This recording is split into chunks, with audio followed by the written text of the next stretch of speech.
At this stage in your open to close customization journey, you should have reviewed your fields, reviewed your files, reviewed your contacts, possibly taken a look at your email templates, and definitely looked at your task templates.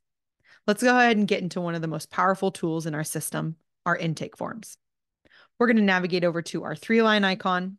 We're going to go down to our hammer icon, and we're going to go into templates. From here, we're going to locate intake form templates. Depending on which version or when you signed up for open to close will depend on what intake forms you should see in your account. You should see at least a new listing, seller's residential, and buyer's residential. From here, we can categorize these different intake forms if we need to. We can sort the templates if we need to. We can also select add new if we wanted to add in a new intake form and start from scratch. We're going to go ahead and focus on our buyer's intake form for now.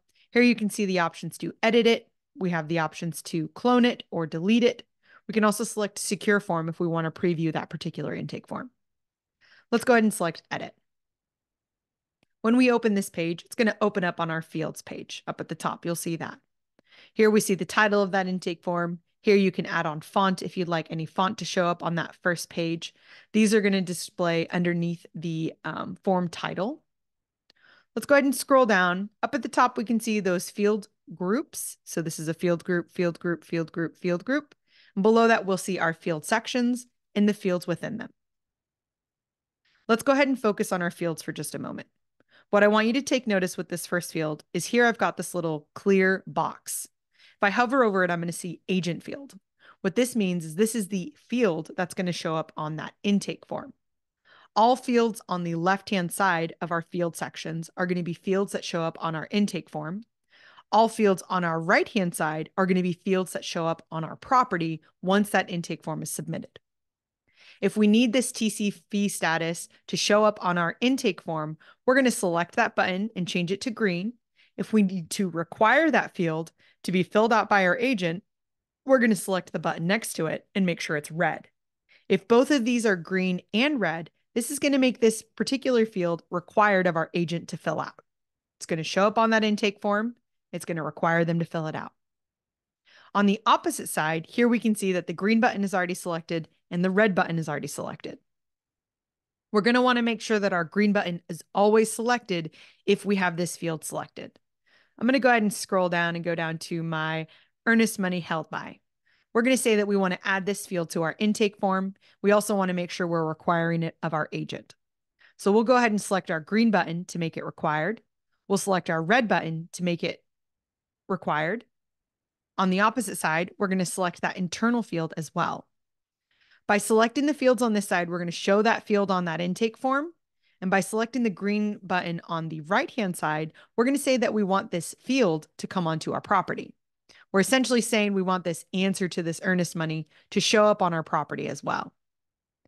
My first suggestion is to review the fields that are already selected and see, do I need them to show up on my intake form? And if I do, I want that field to make sure to come onto my property.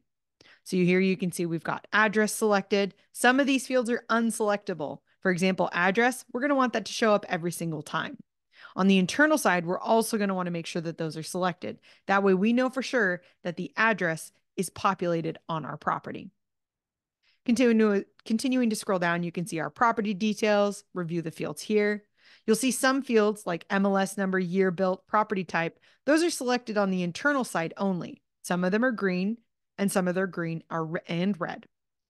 What this means is that I want my internal TCs or my internal team members to fill out these values when that intake form is submitted.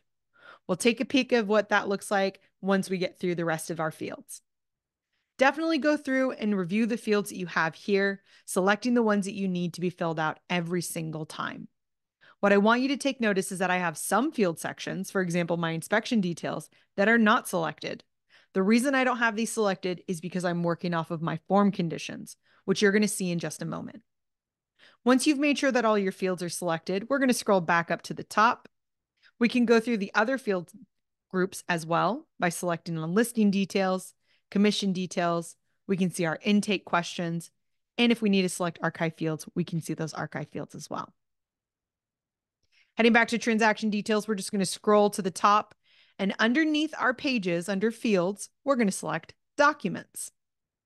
Our documents button, we're going to want to make sure that this button is turned on green if we want to ask for documents when the person is filling out the intake form.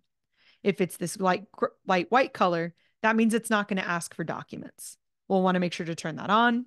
We can add in our font for describing what this particular page does. And below that, we can say what documents that we want to have required. Right now, I have 2 documents that I want to show up. Only one of them is required. This one is the contract intake. I have it a required file. There's no file role associated with this. This is just a placeholder for our agents to upload that contract into our open to close intake form. Below that, I also have an additional documents, just in case they have additional documents that they want to share with us. They can always add on more documents or upload more documents if needed on that documents page. Next, let's go down to our contacts. So again, we've got our fields, documents, and contacts. Contacts is going to be a very similar screen to our documents page, but instead we're asking for the different party members that we work with. Here, we're going to want to make sure that this green button is turned on if we are asking our agents to enter their contacts in that intake form. If it is this white color, that means that it is turned off. I'm going to go ahead and turn it back on. We can enter in any instructions that we need to share with our agent while they're filling out that intake form here. Below that, we can choose our contact roles. This is my buyer's intake form, so I'm requiring my buyer, my buyer's agent, and my listing agent to be added on here. I want to make sure that this button is selected as red if I need them to fill it out every single time. There are going to be different use cases where you may not have it selected as red. If they have that buyer's contact information, they can share it with you. And if not, you can bring those contacts into open to close after the property's been populated.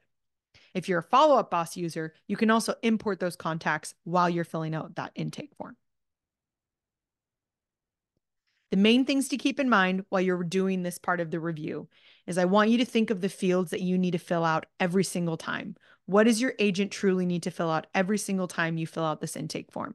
What kind of questions does your agent need to answer for you to populate the next step of filling out that intake form? What kind of documents do they need to upload? What kind of contacts or people do they need to add to that particular intake form?